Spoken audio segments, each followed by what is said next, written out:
You ever listen to one of those guided meditations and you just feel this wave of calm wash over you? And then you kind of wonder, what's the trick here?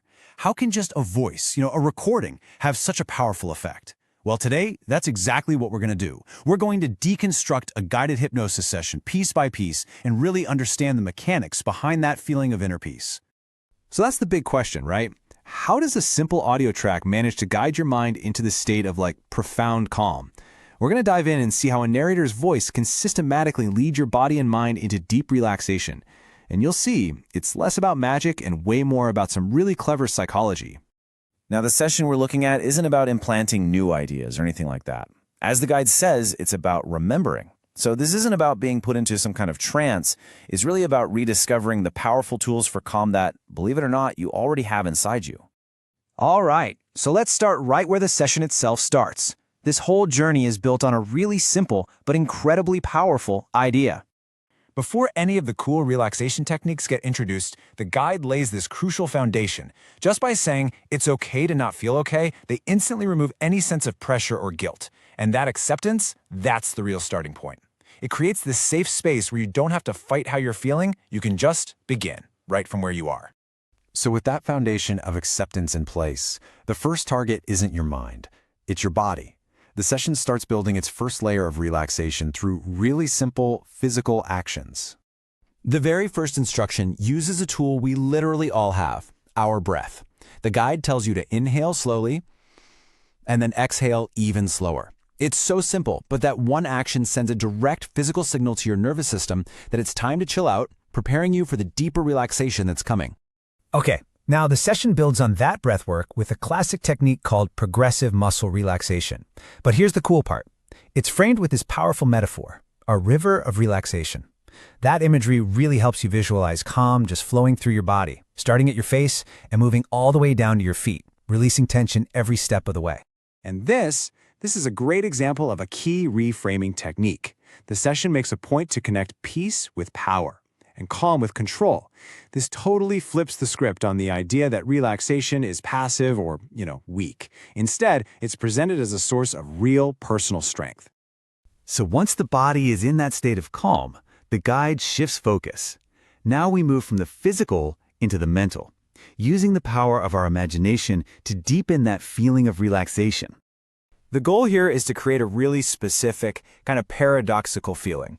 The guide encourages you to feel heavy in the body, which ties back to that physical relaxation we just talked about, but at the same time, light in spirit. It's that strange balance that creates a profound sense of being both totally grounded and completely free. And to create that feeling of spiritual lightness, the guide uses this awesome central visualization.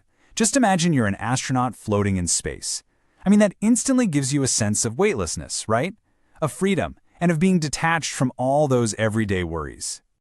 But, just saying float in space only gets you so far. For a visualization to be really effective, it has to engage as many senses as possible. So the guide doesn't just ask you to see the stars. No, they ask you to feel the textures of different colors, to smell their unique scents, and even to hear their vibrations. This is what makes the imagined reality so immersive and believable. So, for example, with the color blue, the guide connects it not just to a visual, but to the actual physical sensation of cool ocean water on your skin. You can almost feel it. And it's the same with green. The color is linked to a distinct memory, like the smell of freshly cut grass on a summer day, or maybe a mossy forest.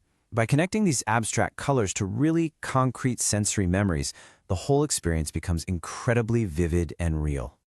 Okay, so after building this immersive, multi-sensory world inside your mind, the session introduces another really key technique.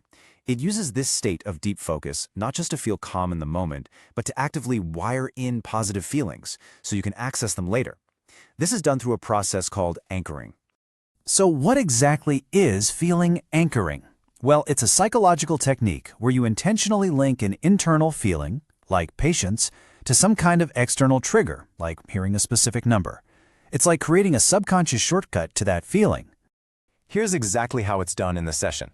As the guide counts down from 20, they attach a positive quality to certain numbers. So at the count of 19, you're prompted to feel more patient. At 16, more compassionate. And at 8, you're reminded of that state of perfect balance. This whole process systematically builds this web of positive associations in your mind.